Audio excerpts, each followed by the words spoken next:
നമസ്കാരം. ഏറെ പ്രിയപ്പെട്ട മറുനാടൻ പ്രേക്ഷകരെ, ഒരുപക്ഷെ ലോകത്തെ ഏറ്റവും അധികം മലയാളികൾ കാണുകയും കേൾക്കുകയും വിശ്വസിക്കുകയും ചെയ്യുന്ന മാധ്യമ സ്ഥാപനം മറുനാടനാവാം, അതിൽ തന്നെ എൻ്റെ വീഡിയോകളാവാം. ഇതുകൊണ്ട് തന്നെ ഇത്രയധികം സ്വീകാര്യത മറുനാടൻ ഉള്ളത് കൊണ്ട് തന്നെ ഒരുപാട് ശത്രുക്കളുണ്ട്. ആ ശത്രുക്കൾ മറുനാടൻ്റെ ശബ്ദം ഇല്ലാതാക്കാൻ പല വിധത്തിൽ പരിശ്രമിച്ചു കൊണ്ടിരിക്കുന്നു. എന്നാൽ അവരുടെ പരിശ്രമങ്ങളെല്ലാം പരാജയപ്പെടുന്നു. അവർക്ക് തോറ്റു പിന്മാറേണ്ടി വരുന്നു. മറുനാടൻ കൂടുതൽ ഉച്ചത്തിൽ സത്യം വിളിച്ചു പറഞ്ഞുകൊണ്ടിരിക്കുന്നു. ആദ്യം അവരുടെ രീതി അവഗണിക്കുകയായിരുന്നു. പിന്നീട് നിയമപരമായി പൂട്ടാൻ ശ്രമിച്ചു. ഇത് രണ്ടും പരാജയപ്പെട്ടപ്പോൾ കായികമായി നേരിടാനുള്ള നീക്കത്തിലാണ്. ഈ നീക്കങ്ങളിൽ ഒന്നും അവർക്ക് എന്നെയോ മറുനാടനെയോ നിശബ്ദനാക്കാൻ കഴിയുന്നില്ല. അതുകൊണ്ട് ഇപ്പോൾ അവർ വളരെ സംഘടിതമായി വ്യാജ പ്രചരണങ്ങൾ അഴിച്ചുവിടുന്നു. ഈ വ്യാജ പ്രചരണങ്ങൾക്ക് നേതൃത്വം കൊടുക്കുന്നത് പ്രധാനമായും 3 വിഭാഗത്തിൽപ്പെട്ടവരാണ്. ഒന്ന് അന്തം കമ്മികൾ എന്നറിയപ്പെടുന്ന തീവ്ര പിണറായിസ്റ്റുകൾ. അവർ CPM-കാരോ കമ്മ്യൂണിസ്റ്റുകാരോ അല്ല, തീവ്ര പിണറായിസ്റ്റുകളാണ്. അവരുടെ പ്രത്യേകത മതത്തെയും കച്ചവടത്തെയും വർഗീയതയും ഒക്കെ വളരെ കൃത്യമായി ഉപയോഗിച്ചുകൊണ്ട് ലാഭം കൊയ്യുക, അധികാരം നിലനിർത്തുക എന്നത് മാത്രമാണ്. രണ്ടാമത്തേത് തീവ്ര ഇസ്ലാമിസ്റ്റുകളാണ്, സുഡാപ്പികൾ എന്നറിയപ്പെടുന്നവർ. ഈ 2 കൂട്ടരാണ് മറുനാടൻ്റെ ഏറ്റവും വലിയ ശത്രുക്കൾ. എന്നാൽ നിശബ്ദമായി കൂലിക്കാരെ ഇറക്കി മറുനാടനെതിരെ പോരാടുന്ന ഒരു വിഭാഗം കൂടിയുണ്ട്. അത് ഈ നാട്ടിലെ രാഷ്ട്രീയക്കാർക്കും പത്രക്കാർക്കും അച്ചാരം കൊടുത്ത് പാവപ്പെട്ട ജനങ്ങളെ പറ്റിച്ചു ജീവിക്കുന്ന കച്ചവടക്കാരാണ്. അവരാണ് ഞാൻ ആദ്യം പറഞ്ഞ 2 കൂട്ടർക്കും പോരാടാനുള്ള സാമ്പത്തിക സഹായവും പിന്തുണയും കൊടുക്കുന്നത്. ഈ 3 കൂട്ടരും ചേർന്നുള്ള അതിഭയാനകമായ ക്യാമ്പയിന് ഇപ്പോൾ ശക്തി കൂടിയിരിക്കുന്നു. DYFIയുടെ പ്രവർത്തകരും നേതാക്കളും ഉൾപ്പെടുന്ന ഉന്നത ബന്ധങ്ങളുള്ള തൊടുപുഴയിലെ CPIM-ന്റെ ഗുണ്ടാ സംഘം അവരുടെ രാഷ്ട്രീയ വിരോധത്തിന്റെ പുറത്ത് എന്നെ സംഘം ചേർന്ന് അപായപ്പെടുത്താൻ ശ്രമിച്ചതിനെ പോലും വ്യക്തിപരമായി ഒരു വാർത്തയുടെ പേരിൽ എന്നോടുണ്ടായ പകയാണെന്നും ഇത്തരത്തിൽ വാർത്തകളുടെ ഇരകൾ എനിക്കെതിരെ രംഗത്ത് വരും എന്ന് പറഞ്ഞവർ സജീവമായ രംഗത്തുണ്ട്. ഞാൻ പറഞ്ഞ 3 കൂട്ടർക്കും മറുപടി കൊടുക്കേണ്ടതില്ല. അത് അവരുടെ പണിയാണ് ചെയ്യുന്നത്. കാരണം അവരുടെ ഉറക്കം കെടുത്താൻ എനിക്ക് കഴിയുന്നുണ്ട്. അതുകൊണ്ട് അവർ പ്രതികരിച്ചുകൊണ്ടിരിക്കും. എന്നാൽ വളരെ മാന്യന്മാരായി നമ്മുടെ സമൂഹത്തിൽ ഇടപെടുന്ന ഒപ്പീനിയൻ ബിൽഡേഴ്സ് എന്നറിയപ്പെടുന്ന ചില മാധ്യമ പ്രവർത്തകർ, ചില മാധ്യമ സ്ഥാപനങ്ങൾ, ചില പൊതുപ്രവർത്തകർ, സാമൂഹിക പ്രവർത്തകർ, തത്വചിന്തകർ, ഇവരൊക്കെ എനിക്കെതിരെ ഈ നുണപ്രചരണം സത്യമാണ് എന്ന് വരുത്തി തീർക്കാൻ ശ്രമം നടത്തുന്നുണ്ട്. അതിന് മറുപടി പറയാതിരിക്കാൻ നിവർത്തിയില്ല.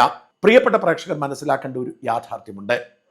ഇവർ പറയുന്നത് പോലെ പണത്തിന് വേണ്ടിയാണ് ഞാനിതൊക്കെ ചെയ്യുന്നതെങ്കിൽ എനിക്ക് ഇതിനേക്കാൾ നല്ലത് ഇവരൊക്കെ ഉയർത്തിപ്പിടിക്കുന്ന തരത്തിലുള്ള സാമ്പത്തിക സ്രോതസ്സായിട്ടുള്ള ഇടത് ഇസ്ലാമിക രാഷ്ട്രീയം ഉയർത്തിപ്പിടിക്കുന്നതാണ്.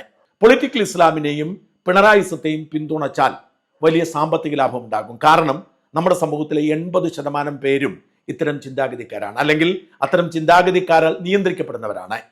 അതുകൊണ്ട് അവരെ പിന്തുണച്ചാൽ വലിയ തോതിൽ ജനങ്ങളെത്തും, വലിയ തോതിൽ പ്രേക്ഷകരെ കിട്ടും, വലിയ തോതിൽ ലോകമെമ്പാടും സ്വീകാര്യത കിട്ടും, പബ്ലിക് പരിപാടികൾ കിട്ടും, വരുമാനം കിട്ടും. കൂടാതെ ഫണ്ടിങ് ഉണ്ട്, ഇവർക്കൊക്കെ ഫണ്ടിങ് ഉണ്ട്.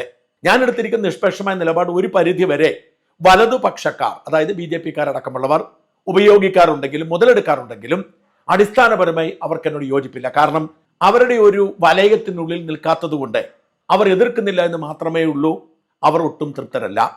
അല്ലെങ്കിൽ ഞാൻ അവരുടെ ഭാഗമായി നിന്ന് അവിടെ നിന്ന് ഫണ്ടിങ് വാങ്ങണം. ഇതൊന്നും ചെയ്യാതെ നിലപാടെടുക്കുന്നത് കൊണ്ട് എനിക്ക് സാമ്പത്തിക നഷ്ടമാണ്. അതായത് ഞാൻ എൻ്റെ നിലപാട് ഇങ്ങനെ അല്ലായിരുന്നെങ്കിൽ ദൈവം എനിക്ക് നൽകിയിരിക്കുന്ന ഈ ശബ്ദവും മറ്റു കാര്യങ്ങൾ കൊണ്ട് ഞാൻ കേരളത്തിലെ ഏറ്റവും വലിയ സെലിബ്രിറ്റി ആകുമായിരുന്നു, ഏറ്റവും കൂടുതൽ വരുമാനമുള്ള ആളായി മാറുമായിരുന്നു. ഞാൻ വേണ്ട എന്ന് വെച്ചാണ് ഇത് ചെയ്യുന്നത് എന്ന് പ്രേക്ഷകർ മനസ്സിലാക്കുക. ഇതെൻ്റെ ചുമതലയാണ് സത്യം വിളിച്ചു പറയുക എന്നത്. വളരെ പ്രധാനപ്പെട്ട ചില വിമർശനങ്ങൾ പ്രേക്ഷകരെ കാണിച്ചിട്ട് മറുപടി പറയാനാണ് ഞാൻ ആഗ്രഹിക്കുന്നത്. നിങ്ങൾക്ക് ഒറ്റയടിക്ക് ഇത് കാണാൻ കഴിഞ്ഞില്ലെങ്കിൽ സമയം നോക്കി വെച്ചിട്ട് വീണ്ടും വരിക. ആദ്യം നമുക്ക് മീഡിയ വണിലെ അടുപ്പൂട്ടി ചർച്ചയിലെ ഒരു ഭാഗത്തിലേക്ക് മാത്രം കിടക്കാം. മൗദൂദി ചാനലിലെ അടുപ്പൂട്ടി ചർച്ചക്കാർ ഏറ്റവും കൂടുതൽ സമയം മെനക്കെട്ടിട്ടുള്ള ഒന്ന് മറുനാടനെതിരെയുള്ള ക്യാമ്പയിനാണ്. ഒരു പരിധിവരെ അവർ വിജയിച്ചിട്ടുണ്ട്. ഞാൻ അതുകൊണ്ട് മാത്രമാണ് ഇവർക്ക് ഗൗരവം കൊടുക്കുന്നത്. അന്തം കമ്മികളോ തീവ്ര ഇസ്ലാമിസ്റ്റുകളോ പറയുന്നത് ഗവനിക്കേണ്ടതില്ല, അവരെന്തും പറയട്ടെ. പക്ഷേ ഈ മീഡിയ വൺ ചാനലിന് മുസ്ലിം കമ്മ്യൂണിറ്റിയിൽ വലിയ സ്വാധീനമുണ്ട്. മുസ്ലിം വിശ്വാസികളെ പലരും എന്നെ തെറ്റിദ്ധരിക്കുന്നുണ്ട്. അതുകൊണ്ട് മാത്രമാണ് ഞാൻ മറുപടി പറയുന്നത്. ഇതിൽ ഈ നിഷാദ് റാവുത്തർ എന്ന് പറയുന്ന ഒരാൾ ഒരു ചർച്ച നടത്തിയാണ്. തൊട്ടടുത്തിരുന്ന് കേട്ടുകൊണ്ടിരിക്കുന്നത് അജിംസാണ്. പണ്ട് വ്യാജ സോഷ്യൽ മീഡിയ അക്കൗണ്ടിലൂടെ അശ്ലീലം പറഞ്ഞതിന് പേരിൽ വിവാദത്തിൽ ചെന്ന ഒരു താരമാണ്. ഇവരൊക്കെയാണ് വരുന്നുകൊണ്ട് ഈ സദാചാരം പ്രസംഗിക്കുന്നത്. ഇവരാദ്യമൊന്നുമല്ല ഇവർ എനിക്കെതിരെ പ്രചരിപ്പിക്കും. ഇവർ പറഞ്ഞുകൊണ്ടിരിക്കുന്ന പച്ചക്കള്ളങ്ങളുടെ ഒരു നിരയുണ്ട്. അതിൽ ചിലതിലേക്ക് നമുക്ക് കടക്കാം. അദ്ദേഹം പറയാണ് എനിക്കെതിരെ 127 കേസുണ്ടെന്ന്. 127 കേസുള്ള ഒരു യൂട്യൂബർ അങ്ങനെ ഒരാൾക്കെതിരെ ചുമ്മാ 127 കേസ് വരുമോ? അത് മനുഷ്യരുടെ അന്തസ്സിന് മേൽ കയറി മേഞ്ഞിട്ടുണ്ടായ കേസാണ്. 127 കേസുള്ള ഒരാൾ എങ്ങനെ ഇറങ്ങി നടക്കുന്നു എന്നാണ് അദ്ദേഹത്തിന്റെ ചോദ്യം.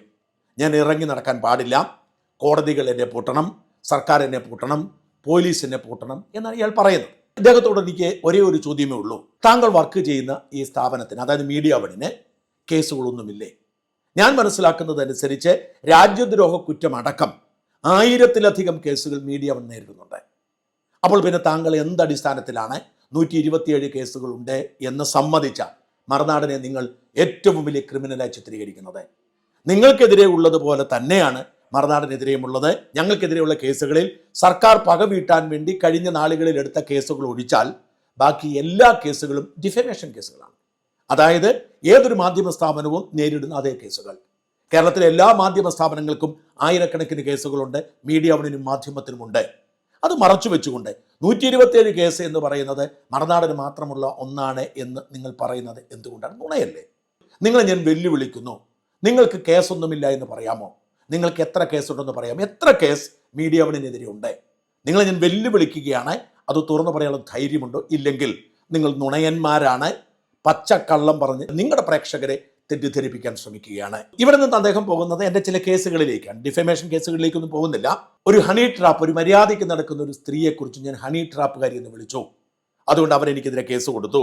പോലീസിന് വയർലെസ് സന്ദേശം പൊട്ടിച്ചു. അതുപോലെ ഡൽഹിയിൽ ഒരു അമ്മയും മകനും ആത്മഹത്യ ചെയ്തു തുടങ്ങിയ 3-4 കേസുകൾ എടുത്തു പറയുന്നു.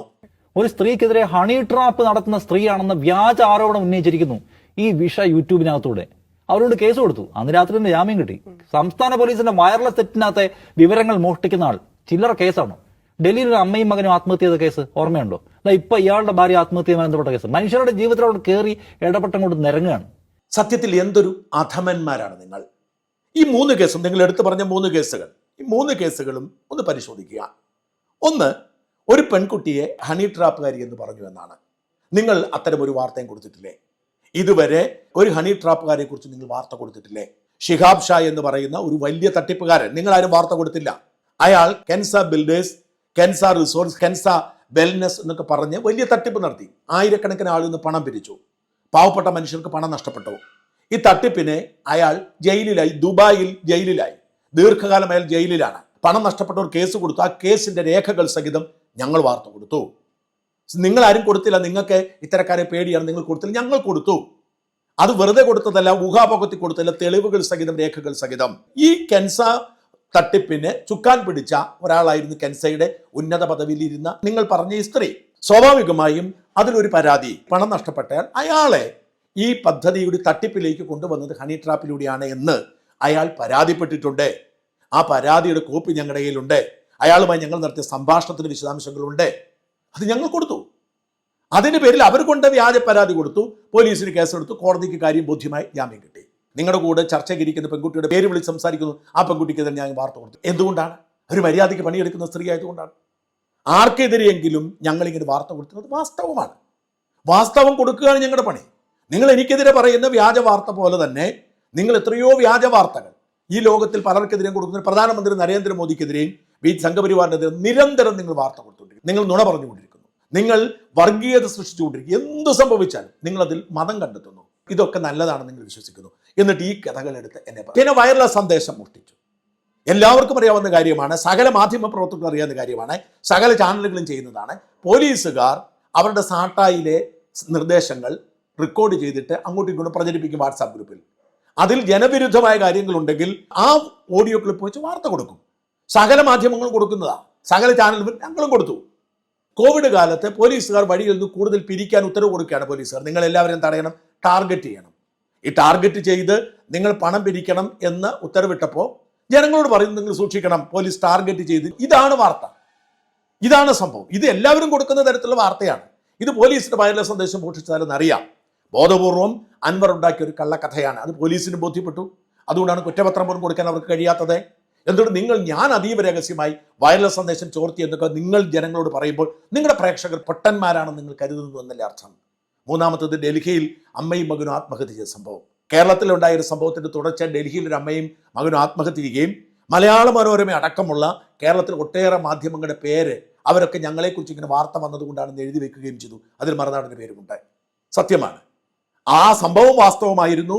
ആ വാസ്തവം ലോകം അറിഞ്ഞപ്പോൾ അവർക്ക് വിഷമമുണ്ടായി. ആ ഏറ്റവും കൂടുതൽ വാർത്ത കൊടുത്ത മനോരമയാണ്. നിങ്ങൾ മനോരമയെക്കുറിച്ചൊന്നും പറയുന്നില്ല. ഈ മീഡിയ അടക്കം ഈ മാധ്യമം അടക്കമുള്ളവർ കൊടുത്ത വാർത്തയാണ്. ഒരുപാട് നിരപരാധികൾ നിങ്ങളുടെയൊക്കെ കള്ളവാർത്തയ്ക്ക് ഇരയായി ആത്മഹത്യ ചെയ്യുന്നുണ്ട്. ഇങ്ങനെയൊരു സംഭവം ഉണ്ടായതാണ്. അതിൻ്റെ പേരിൽ ഒരു കേസും ഒരിടത്തുമില്ല. നിങ്ങൾ എന്നിട്ട് ഇതെല്ലാം മറുനാടനാണ് എന്ന് പറഞ്ഞ് നിങ്ങൾക്ക് മറുനാടനെ ഭയമായതുകൊണ്ടാണ്. ഇത് നിങ്ങൾ പറഞ്ഞ 3 കേസുകളാണ്. പിന്നെ ആരോപണം എനിക്ക് സ്ഥിരതയില്ല. മാങ്കൂട്ടം മഹാമോശക്കാരനാണ് ആദ്യം പറഞ്ഞു, ഇപ്പോൾ നല്ലവനാണെന്ന് പറഞ്ഞു. ഒരു നിലപാടില്ല എനിക്ക്. സത്യം പറയുന്ന ഒരു നിലപാടുണ്ടാവാൻ പാടില്ല. സത്യം പറയുന്ന ഒരു നിലപാട് സത്യമാണ്.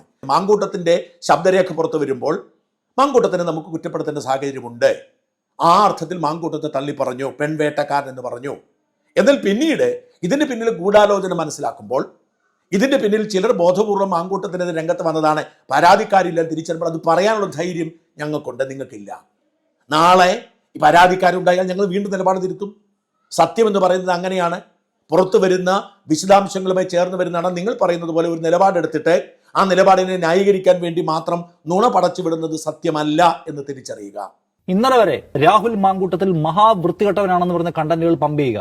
ഇന്നും എന്ന് പറയുന്ന ഒരു താര ടോജോ അലക്സ് എന്ന് പറഞ്ഞ ഒരു യുവതിയുടെ ചിത്രം വെച്ചിട്ട് ആ ഗർഭവും കള്ളക്കഥ എന്നൊക്കെ പറഞ്ഞ് അവരെയും കൂടി അപമാനിക്കുന്ന ഒരു തമ്പുണ്ടാക്കി നേരെ കൗണ്ടർ എന്ന് വെച്ചാൽ ഒന്നിനോടും ഒരു പ്രതിബദ്ധതയുമില്ല. ഇന്ന് എന്ത് വൃത്തികേട് കാണിച്ചാൽ എവിടെയൊക്കെ എന്തൊക്കെ ഒഴുക്കുണ്ടാക്കാൻ പറ്റും അത് ചെയ്യുകയാണ്. പിന്നെ പറയുകയാണ് ഞാൻ ഹാബിച്വൽ ഒഫൻഡറാണ്, സീരിയസ് ഫ്രോഡാണ്, എങ്ങനെ പുറത്തിറങ്ങി നടക്കുന്നു, കോടതികൾ കുഴപ്പക്കാരാണ്, പോലീസ് കുഴപ്പക്കാരാണ്, ഇങ്ങനെ ഒരാൾക്ക് എങ്ങനെ ജീവിക്കാൻ കഴിയും എന്നൊക്കെ ചോദ്യങ്ങൾ കോടതികളോടാണ്. നിങ്ങളുടെ മുമ്പിൽ എത്ര കേസുകൾ വന്നു? മനുഷ്യരുടെ അന്തസ്സിന് മുറിവേൽപ്പിക്കുന്ന തരത്തിൽ എത്ര കേസ് സംഗതികളുമായി ബന്ധപ്പെട്ട കേസ് വന്നു? ഗുരുതര സ്വഭാവമുള്ള എത്ര കേസ് വന്നു? എങ്ങനെയാണ് ഒരു ഹാബിച്വൽ ഒഫൻഡർ, ഒരു സീരീസ് ഓഫ് ഒഫൻസിന് മാത്രം കമ്മിറ്റ് ചെയ്യുന്ന ഒരാൾ ഇങ്ങനെ ചുമ്മാ ഇറങ്ങി നടക്കുന്നത്? ഇത് നിങ്ങളുടെ അസൂയയിൽ നിന്നും നിങ്ങളുടെ വിഷമത്തിൽ നിന്നും ഉണ്ടായി വരുന്നതാണ്. മറുനാടിന്റെ സ്വീകാര്യതയും സാധാരണ ജനങ്ങളെ സ്വാധീനിക്കുന്നതിന് പേരിലുള്ള വിഷമത്തിൽ നിന്നുണ്ടാവുന്നത്. മറുനാടൻ നിയമപരമായി ചെയ്യുന്നത് കൊണ്ട് മാത്രമാണ് മറുനാടിനെ പൂട്ടാൻ സർക്കാരിനും പോലീസിനും ഒന്നും കഴിയാത്തത്. കോടതികൾ നോക്കുന്നത് നിങ്ങൾ പറഞ്ഞ വ്യാജ പ്രചരണമല്ല. നിങ്ങൾ എത്ര എക്കോസിസ്റ്റം സൃഷ്ടിച്ചെടുക്കാൻ കഴിഞ്ഞാലും കോടതികൾ നിയമമാണ് നോക്കുന്നത്. നിയമത്തിന്റെ പരിധിക്കുള്ളിൽ നിന്നുകൊണ്ട് കടുത്ത വിമർശനം നടത്തും. രാഷ്ട്രീയക്കാരെ ഞാൻ ആക്രമിക്കും, വൃത്തികേടും അഴിമതിയും കാണിക്കുന്ന ആരെയും ഞാൻ ആക്രമിക്കും. അതിനുള്ള സ്വാതന്ത്ര്യം എനിക്കുണ്ട്. നിങ്ങൾക്ക് അവരെയൊക്കെ ഭയമാണ്, എനിക്ക് ഭയമില്ല. നിങ്ങൾ അവരുടെ അച്ചാരം വാങ്ങുന്നുണ്ട്, ഞാൻ വാങ്ങുന്നില്ല. നിങ്ങൾ മുസ്ലിം ജനതയ്ക്ക് വേണ്ടി പ്രവർത്തിക്കുന്ന ഒരു ചാനലാണല്ലോ. അൽ മുക്താദിർ എന്ന് പറയുന്ന തട്ടിപ്പ് ജുവലറിക്കാർ അടിച്ചു മാറ്റിയത് മുഴുവൻ പാവപ്പെട്ട മുസ്ലിങ്ങളുടെ പണമാണ്. നിങ്ങൾ എന്നെ മിണ്ടാത്തത്, നിങ്ങൾ എന്നെ പ്രതികരിക്കാത്തത്. SDPI പോലും പ്രതിഷേധിച്ചു, നിങ്ങൾ എന്നെ പ്രതികരിക്കാത്തത്. നിങ്ങൾക്ക് ഭയമാണ്. കേരളത്തിൽ നടക്കുന്ന സകല ഒരു വിധത്തിലുള്ള എല്ലാ തട്ടിപ്പുകാരും നിങ്ങൾ സംരക്ഷിക്കുന്നു. എന്തുകൊണ്ടാണ്? നിങ്ങൾക്ക് ഭയമാണ്. ഇവിടുത്തെ സമ്പന്നർക്ക് എന്തെങ്കിലും സംഭവിച്ചാൽ നിങ്ങൾ കൊടുക്കില്ല. ഞങ്ങൾക്ക് ഭയമില്ല, കൊടുക്കും. അതുകൊണ്ട് അവർ ബഹളം വെക്കും, അവരുടെ തട്ടിപ്പുകൾ പുറത്തു വരും. മീഡിയ എന്ന് പറയുന്നത് തന്നെ ഇസ്ലാമിക വർഗീയത പ്രചരിപ്പിക്കാനുള്ള ഒരു മാധ്യമ സ്ഥാപനമാണ് എന്ന് പറയാൻ ഞങ്ങൾക്കൊരു ഭയവുമില്ല. എല്ലാവർക്കും പത്രക്കാരെ പേടി, ഞങ്ങൾക്ക് പേടിയില്ല. എന്നിട്ടും ഞങ്ങൾക്ക് സ്വാധീനമുണ്ടാകുന്നു. നിങ്ങൾ പറയുന്ന നുണകൾ ജനങ്ങൾ നുണകളാണെന്ന് തിരിച്ചറിയുന്നു. അതുകൊണ്ട് നിങ്ങൾ പരാക്രമം കാണിക്കുന്നതാണ്. നിയമ സംവിധാനങ്ങൾക്കറിയാം ഞങ്ങൾ പറയുന്നത് ശരിയാണ്, ഞങ്ങൾ നിലപാടെടുക്കുന്ന സത്യത്തിന് വേണ്ടിയാണ്. അത് ജനങ്ങൾ അറിയുന്നു, സാധാരണ മനുഷ്യർ അറിയുന്നു. അവരെ സ്വാധീനിക്കാൻ കഴിയും. ഞാൻ ഈ സമൂഹത്തിൽ ഇറങ്ങി നടക്കുന്ന ആളാണ്. പാവപ്പെട്ട മുസ്ലിം സമുദായത്തിൽപ്പെട്ട മനുഷ്യർ പോലും എന്നോട് വന്ന് പറയുന്നു, ഞങ്ങൾ കാണാറുണ്ട്, കേൾക്കാറുണ്ട്, സത്യത്തിന് മതമില്ല, സത്യത്തിന് രാഷ്ട്രീയമില്ല. ഇത് കേൾക്കുമ്പോൾ കുരുപൊട്ടുന്ന മറുനാടൻ ഇല്ലാതായി പോകണമെന്ന് ആഗ്രഹിക്കുന്ന നിങ്ങൾ നുണ പറയുന്നതും ആ നുണ ഞങ്ങൾ പൊളിക്കുന്നത് കൊണ്ടുമാണ്. അതുകൊണ്ട് നിങ്ങൾ എന്തെല്ലാം പറഞ്ഞാലും അത് ബാധിക്കുകയില്ല. നിങ്ങൾ പിന്നെ വർഗീയതയെക്കുറിച്ച് പറഞ്ഞു. വർഗീയത, ഗുരുതരമായ വർഗീയത എന്ന് വെച്ചാൽ പരമത വിദ്വേഷം. എന്തുകൊണ്ട് ക്രിസ്ത്യാനികൾ മുസ്ലിങ്ങളെ വെറുക്കുന്നു? ഒരു ക്വസ്റ്റ്യനാണ്. നിങ്ങൾ ഇപ്പോഴും പറയും ഞാൻ പറഞ്ഞൊരു വർഗീയത ചൂണ്ടിക്കാട്ടും. നിങ്ങൾക്കെല്ലാം ചൂണ്ടിക്കാട്ടാൻ. കേരളത്തിൽ ക്രൈസ്തവരും മുസ്ലിങ്ങളും തമ്മിൽ വലിയ അഭിപ്രായ ഭിന്നതയുണ്ട്. അത് ഈ ലവ് ജിഹാദ് അടക്കമുള്ള പല വിഷയങ്ങൾ കൂടി കൊണ്ടുവന്നതാണ്. അതേക്കുറിച്ച് ചർച്ച ചെയ്യാൻ നിങ്ങൾ ആഗ്രഹിക്കുന്നില്ല. ചർച്ച ചെയ്യും. അത് ഏതെങ്കിലും ഒരു സമുദായത്തിനെതിരായല്ല. ഞാൻ വർഗീയത എന്ന് പറയുന്നത് ഇസ്ലാം മതത്തെ, പ്രവാചകനെ, ഖുറാനെ തള്ളി പറയുമ്പോൾ ഞാൻ പറഞ്ഞിട്ടില്ല. എനിക്കൊരു മതത്തിനെതിരെയും ഒന്നും പറയാൻ ആഗ്രഹമില്ല. ഞാനൊരു മതവിശ്വാസിയാണ്, ദൈവവിശ്വാസിയാണ്. ഞാൻ എങ്ങനെയാണ് മറ്റൊരു മതത്തെ തള്ളി പറയുന്നത്? എൻ്റെ വായിൽ നിന്നും അങ്ങനെ നിങ്ങൾക്ക് കിട്ടിയിട്ടില്ല, കിട്ടത്തുമില്ല. അങ്ങനെ കിട്ടിയാൽ നിങ്ങൾ രക്ഷപ്പെട്ടു. പക്ഷെ നിങ്ങൾക്ക് കിട്ടുന്നില്ല. അതുകൊണ്ട് നിങ്ങൾ നുണ പറഞ്ഞ് പ്രചരിപ്പിക്കുന്നു. ഇത്തരത്തിൽ ഒരുപാട് വ്യാജ പ്രവാചകർ ഇവിടെയുണ്ട്. മനോജ് വെള്ളനാട് എന്ന് പറയുന്ന ഒരു ഡോക്ടർ, അദ്ദേഹത്തോട് എനിക്ക് വലിയ ബഹുമാനം, ഇഷ്ടമാണ്. ഞാൻ അദ്ദേഹത്തിന് ഒരുപാട് കുറിപ്പുകൾ പണ്ടെടുത്ത് കൊടുത്തിട്ടുണ്ട്, അദ്ദേഹത്തോട് സംസാരിച്ചിട്ടുണ്ട്. പക്ഷെ അദ്ദേഹം നിർഭാഗ്യവശാൽ ഒരു ഇടത് സൈബർ ഇടത്തിലെ ഒരു പ്രധാനിയായി മാറി. മോശം ഭാഷയൊന്നും ഉപയോഗിക്കാറില്ല. അദ്ദേഹം ഇങ്ങനെ എഴുതുന്നു: മറുനാടന് അടി കിട്ടിയപ്പോൾ മലയാളിക്ക് സങ്കടം തോന്നാത്തത് അയാൾ ആരുടെയെങ്കിലും പറമ്പിലെ തേങ്ങ മോഷ്ടിച്ചത് കൊണ്ടല്ല. ആദ്യത്തെ വരിയാണ്. മലയാളിക്ക് സങ്കടം തോന്നിയില്ല എന്ന് മനോജ് പറയാൻ കാരണം മനോജിന്റെ ആരാധകർ മുഴുവൻ അന്തംഗമ്മികളും സുഡാപ്പികളുമായതുകൊണ്ടാണ്. മറുനാടനെ CPM ഗുണ്ടാ സംഘം ആക്രമിച്ചപ്പോൾ കേരളീയ സമൂഹത്തിൽ മഹാഭൂരിപക്ഷം പേരും സങ്കടപ്പെടുകയും പിന്തുണ അർപ്പിക്കുകയും ചെയ്തു, നേതാക്കന്മാരടക്കമുള്ളവർ. അത് മറച്ചു വയ്ക്കാനുള്ള ശ്രമത്തിന്റെ ഭാഗമാണ് സങ്കടം തോന്നാത്തത് എന്ന് പറയുന്നത്. ഇങ്ങനെയുള്ളവരുടെ സങ്കടം ഞാൻ പ്രതീക്ഷിക്കുന്നില്ല എന്ന് മനോജ് മനസ്സിലാക്കുക. സാധാരണ മനുഷ്യരുടെ അന്തസ്സിന് പുല്ലുവില പോലും കൽപ്പിക്കാതെ ഒരു സാഡിസ്റ്റിനെ പോലെ നിയമത്തെ പോലും ഭയമില്ലാതെ ചെയ്തു കൂട്ടിയ പ്രവൃത്തികൾ കാരണമാണ്. ഓരോ വീഡിയോയിലും അയാൾ മനുഷ്യരെ ഇൻസൾട്ട് ചെയ്യുക മാത്രമാണ് ചെയ്തത്. അന്തസ് ഹനിക്കപ്പെടുക എന്നത് ആത്മാഭിമാനമുള്ള മനുഷ്യരെ സംബന്ധിച്ചോളം മരിക്കുവോളം ഉണങ്ങാത്ത മുറിവാണ്. അത് തിരിച്ചറിയണമെങ്കിലും വേണം മിനിമം അന്തസ്. ഏറ്റവും ശക്തമായ ഭാഷയിൽ ഡോക്ടർ മനോജ് വെള്ളനാടിനെ ഞാൻ വെല്ലുവിളിക്കുന്നു. രാഷ്ട്രീയ നിലപാട് മാറ്റിവെക്കുക. എനിക്ക് മോദിയോട് ബഹുമാനം തോന്നിയെന്ന് വരാം, ഞാൻ മോദിയെക്കുറിച്ച് നല്ല, അത് മാറ്റി ഓരോരുത്തരും ഇഷ്ടമാണ്. ഞാൻ അന്തസ്സായി ജീവിക്കുന്ന ഒരുത്തിന് അന്തസ്സിനെതിരെ, ആത്മാഭിമാനത്തോട് ജീവിക്കുന്ന ഒരുത്തിന് ആത്മാഭിമാനത്തിനെതിരെ, നിയമത്തിന് വില കൊടുക്കാതെ, സത്യത്തിന് നീതിക്കും നിരക്കാത്ത തരത്തിൽ എന്ത് പറഞ്ഞിട്ടുണ്ടെന്ന് നിങ്ങൾ ചൂണ്ടിക്കാട്ടുക. നിങ്ങൾക്ക് പറ്റുമോ? നിങ്ങളൊക്കെ ഇങ്ങനെ ജനറൽ സ്റ്റേറ്റ്മെന്റ് ഒക്കെ കൊടുക്കും. ഞാൻ മനോജ് വെള്ളനാടിനെ വെല്ലുവിളിക്കുന്നു. താങ്കൾ പറയുന്നിടത്ത് ഞാൻ എത്താം, അല്ലെങ്കിൽ താങ്കൾ എൻ്റെ ഓഫീസിലെത്താം, നമുക്കൊരു സംവാദം നടത്താം. ഞാൻ ചെയ്ത കുറ്റകൃത്യങ്ങൾ താങ്കൾ ദയവായി കണ്ടെത്തുക. തട്ടിപ്പും വെട്ടിപ്പും നടത്തുന്നവരോട് ഒരു വിട്ടുവീഴ്ചയില്ല. എൻ്റെ ഭാഷ രൂക്ഷമാണ്. അല്ലാതെ മര്യാദയ്ക്ക് ജീവിക്കുന്ന, നിയമത്തിനും നീതിക്കും വിധേയമായി ജീവിക്കുന്ന ഒരു വ്യക്തിക്കെതിരെയെങ്കിലും ഞാൻ എന്തെങ്കിലും ഒരു വൃത്തികേട് വിളിച്ചു പറഞ്ഞത്, അന്തസ്സില്ലാതെ പറഞ്ഞ് നിങ്ങൾക്ക് തെളിയിക്കാൻ കഴിയുമെങ്കിൽ ഞാൻ ഈ പണി അവസാനിപ്പിക്കാം. ഡോക്ടർ മനോജ്, നിങ്ങൾ ഒരു ഡോക്ടർ കൂടിയാണല്ലോ. തെളിവില്ലാതെ ജനറലായി പറയാൻ എളുപ്പമാണ്. നിങ്ങൾ ചൂണ്ടിക്കാണിക്കൂ. നമുക്കൊരു സംവാദത്തിന് ഞാൻ വെല്ലുവിളിക്കുന്നു. ഓൺലൈൻ സംവാദമാവാം. നിങ്ങൾ എനിക്കെതിരെയുള്ളത് ചൂണ്ടിക്കാട്ടിക്കൂ. നിങ്ങൾ പറയുന്ന സമയത്ത് നമുക്ക് ഓൺലൈനിൽ സംവാദം നടത്താം. നിങ്ങൾ പറയുന്നത് ആത്മാർത്ഥമായിട്ടാണെങ്കിൽ നിങ്ങൾ ഈ വെല്ലുവിളി ഏറ്റെടുക്കണം. നിങ്ങൾ നിങ്ങളുടെ അടുത്തിരുന്നോളൂ, ഞാൻ എൻ്റെ അടുത്തിരുന്നോളാം. നമുക്ക് ഓൺലൈനോട് നിങ്ങൾ എന്നോട് ചോദ്യം ചോദിക്കും, നിങ്ങൾ ചൂണ്ടിക്കാണിക്കൂ, ഞാൻ മറുപടി പറയാം. നിങ്ങൾക്ക് കഴിയില്ല ഡോക്ടർ മനോജ്. നിങ്ങൾ ചില അന്തം കമ്മികളുടെയും തീവ്ര ഇസ്ലാമിസ്റ്റുകളുടെ അടിമയായിപ്പോയി. അതുകൊണ്ട് അവരെ സുഖിപ്പിക്കാൻ വേണ്ടി നിങ്ങൾ എഴുതിയിരിക്കുന്ന വ്യാജവാചകമാണ്. ഇത്തരത്തിലുള്ള സാമൂഹിക ചിന്തകരാണ് വാസ്തവത്തിൽ മറുനാടിനെതിരെ വെറുപ്പും വിദ്വേഷവും പടർത്തുന്നത്. ജയസ് അടൂർ എന്ന് പറയുന്നത് എൻ്റെ സുഹൃത്താണ്. അദ്ദേഹം എന്നെ പിന്തുണച്ചുകൊണ്ട് ഒരു പോസ്റ്റ് ഇട്ടിരുന്നു കഴിഞ്ഞ ദിവസം. അതിൽ അദ്ദേഹത്തിനോടുള്ള വിയോജിപ്പാണ് കൂടുതലും പറഞ്ഞിരിക്കുന്നത്. അടിച്ചത് ശരിയായില്ല എന്നത് മാത്രമാണ് അദ്ദേഹത്തിൻ്റെ നിലപാട്. എൻ്റെ വീഡിയോ കാണുന്നൊക്കെ നിർത്തിയെന്ന് പറയുന്നു. പക്ഷേ എനിക്ക് അദ്ദേഹത്തോട് പരാതിയില്ല. കാരണം അദ്ദേഹം ഒരു കോൺഗ്രസ്സുകാരനും കോൺഗ്രസിൻ്റെ ഉത്തരവാദിത്വത്തിലിരിക്കുന്ന ആളുമാണ്. അപ്പോൾ സ്വാഭാവികമായും മോദിയെക്കുറിച്ച് നുണ പറഞ്ഞുകൊണ്ടിരിക്കണം, വിദ്വേഷം പറഞ്ഞുകൊണ്ടിരിക്കണം. ഞാൻ അങ്ങനെയല്ല. എനിക്ക് ഒരു രാഷ്ട്രീയ പാർട്ടിയോടും കോൺഗ്രസിനോടും BJPയോടും ഒരേ നിലപാടാണ്. മോദിയോട് എനിക്ക് വലിയ ഇഷ്ടവും ബഹുമാനമാണ്. അതെനിക്ക് മറച്ചു വെക്കേണ്ട കാര്യമില്ല. സംഘപരിവാറിനോട് ഇവരാരും പറയുന്ന തരത്തിലുള്ള വിദ്വേഷം എനിക്കില്ല. ഞാൻ BJPക്കാരനോ അവരുടെ ഫണ്ട് കൈപ്പറ്റുന്ന ആളും അല്ല. എനിക്ക് എൻ്റെ ആവശ്യവുമില്ല. ഇവർ ആഗ്രഹിക്കുന്ന വിദ്വേഷം RSSനോടില്ല എന്ന് മാത്രമല്ല, മോദിയോട് എനിക്ക് വലിയ ബഹുമാനവുമാണ്. അതുകൊണ്ട് അദ്ദേഹത്തിന് എൻ്റെ നിലപാടിനെ ഇഷ്ടപ്പെടാതിരിക്കും കുഴപ്പമില്ല. അദ്ദേഹത്തിന് അടിയിൽ വന്ന ചില കമൻറ്റുകളിൽ ഒന്ന് എന്നെ അത്ഭുതപ്പെടുത്തിയത്, മറുപടി ആവശ്യമാണെന്ന് എനിക്ക് തോന്നി. ജോളി കെ ജോൺ എന്ന് പറയുന്ന ആൾ എഴുതിയിരിക്കുന്നു: അക്രമം ഒരിക്കലും ന്യായീകരിക്കാൻ സാധിക്കില്ല, പക്ഷേ ഷാജൻ സ്കറിയയുടെ ചാനൽ വിമർശനം അർഹിക്കുന്നു. എനിക്ക് പരാതിയില്ല. അയാൾ നടത്തുന്നത് ജേർണലിസമാണെന്ന് പറയാൻ പറ്റില്ല. It is kind of gossip മോങ്കറിങ്. ഒരു യൂട്യൂബ് ചാനലിൽ വെച്ച് ആരെക്കുറിച്ചും എന്തും പറയാം. ഇയാൾക്ക് എന്ത് അവകാശം? പതിറ്റാണ്ടുകൾക്കുണ്ടാകുന്നതാണ് വ്യക്തികളുടെയും സ്ഥാപനങ്ങളുടെയും പ്രസ്ഥാനങ്ങളുടെയും റെപ്യൂട്ടേഷൻ. ഒരുതരം സ്ട്രീറ്റ് ലെവൽ ഗോസിപ്പിംഗ് നടത്തി റെപ്യൂട്ടേഷൻ തകർത്ത് ചാനൽ വ്യൂവർഷിപ്പ് കൂട്ടി പണമുണ്ടാക്കുകയും എലോ ജേർണലിസമാണെന്ന് മാത്രമേ പറയാൻ സാധിക്കുകയുള്ളൂ.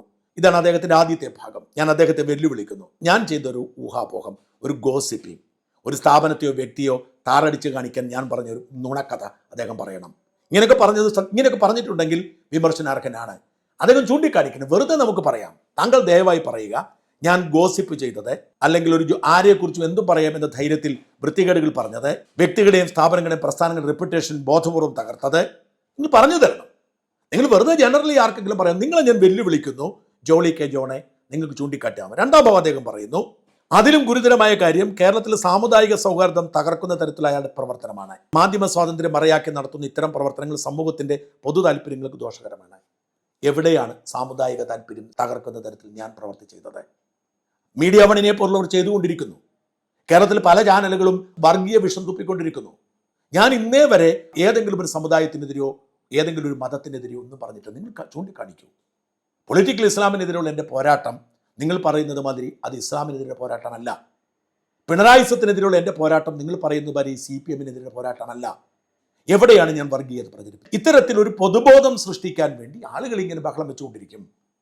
ആ ബഹളം വെക്കുന്നവർ നുണ പറഞ്ഞുകൊണ്ടിരിക്കും. KUWJ, Kerala union of working journalist, എന്നെ പിന്തുണച്ചുകൊണ്ടൊരു പ്രസ്താവന ഇറക്കി. അതിൽ എനിക്ക് നന്ദിയുണ്ട്, അഭിമാനമുണ്ട്. എന്നാൽ കിരൺ ബാബു എന്ന് പറയുന്ന ന്യൂസ് 18 ഒരുത്തൻ പൊട്ടിത്തെറിച്ചുകൊണ്ട് രംഗത്തിറങ്ങിയത് മാധ്യമപ്രവർത്തനമല്ല. ഇത് മാധ്യമപ്രവർത്തനമല്ല എന്ന് നിങ്ങൾക്ക് തോന്നുന്നത് എന്തുകൊണ്ടാണെന്നറിയാമോ? നിങ്ങളൊക്കെ അച്ചാരം വാങ്ങി, ആനുകൂല്യങ്ങൾ വാങ്ങി മാധ്യമപ്രവർത്തനം നടത്തുന്നവരാണ്. നിങ്ങളുടെയൊക്കെ കൈകൾ ബന്ധിതമാണ്. നിങ്ങൾക്ക് ആർക്കും തന്നെ ബ്രാൻഡുകൾക്കെതിരെ, തട്ടിപ്പ് നടത്തുന്ന ബ്രാൻഡുകൾക്ക് വാർത്ത കൊടുക്കാൻ ഞങ്ങൾക്ക് ധൈര്യമുണ്ട്, നിങ്ങൾക്കില്ല. ഞാൻ അൽമുക്താദിൻ്റെ കഥ പറഞ്ഞു.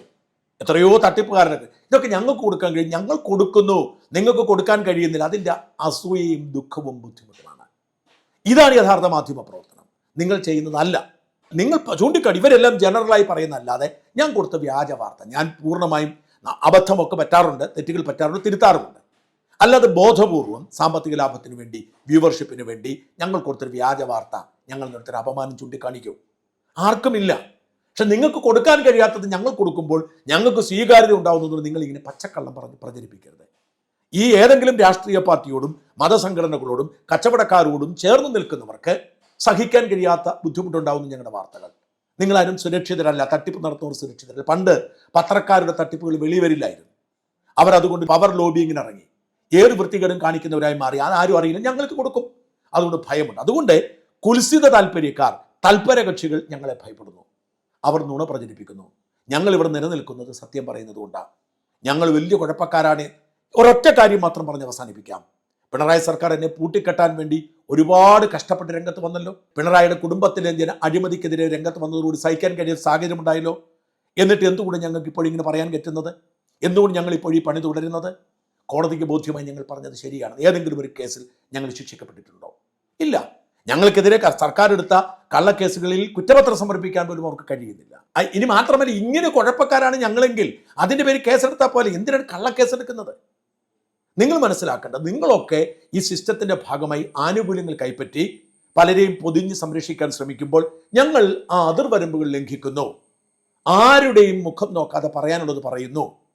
അതുകൊണ്ട് ഞങ്ങൾ ഇല്ലാതാവണമെന്ന് നിങ്ങൾ ആഗ്രഹിക്കുന്നു. അതുകൊണ്ട് നിങ്ങൾ ബോധപൂർവം പൊതുസമൂഹത്തെ തെറ്റിദ്ധരിപ്പിക്കാൻ ഇറങ്ങുന്നു. ഇതുകൊണ്ടൊന്നും ഭയപ്പെടുകയോ അവസാനിപ്പിക്കുകയോ ചെയ്യുന്നതല്ല ഞങ്ങളുടെ ഈ ദൗത്യം. സത്യത്തിന് വേണ്ടിയുള്ള പോരാട്ടമാണ്. അവസാനം വരെ തുടരും. നാളെ ചരിത്രത്തിൽ രേഖപ്പെടുത്തപ്പെടും. മലയാള മാധ്യമ പ്രവർത്തന രംഗത്തെ നാഴികക്കല്ലായിരുന്നു മറുനാടനെന്ന്. ഞങ്ങളാണ് മാറ്റം വരുത്തിയത്. ഞങ്ങളുടെ വഴികളിലേക്ക് പരമ്പരാഗത മാധ്യമങ്ങൾക്ക് വരേണ്ടി വരുന്നുണ്ട്. ഞങ്ങളാണ് മുഖം നോക്കാതെയുള്ള മാധ്യമ പ്രവർത്തനം ഇവിടെ കൊണ്ടുവന്നത്. ജനം തിരിച്ചറിയുന്നുണ്ട്. ചരിത്രം തിരിച്ചറിയുന്ന കാലമുണ്ടാവും. ജനമത് കൃത്യമായി തിരിച്ചറിയുന്നുണ്ട്. അതുകൊണ്ടാണ് നിങ്ങൾക്ക് ആർക്കുമില്ലാത്ത വിധത്തിലുള്ള സ്വീകാര്യതയും ജനപ്രീതിയും ഞങ്ങൾക്കുള്ളത്. ഈ യുദ്ധം തുടരും. ധർമ്മത്തിന് വേണ്ടിയുള്ള യുദ്ധമാണ്. എത്ര കഷ്ടപ്പെട്ടാലും എത്ര യാതന അനുഭവിച്ചാലും ഞങ്ങൾക്ക് ഈ യുദ്ധം തുടരാതിരിക്കാൻ കഴിയില്ല. നിങ്ങൾ തുടർന്നും മോങ്ങിക്കൊണ്ടേയിരിക്കും. ഞങ്ങൾ സത്യം വിളിച്ചു പറഞ്ഞുകൊണ്ടും.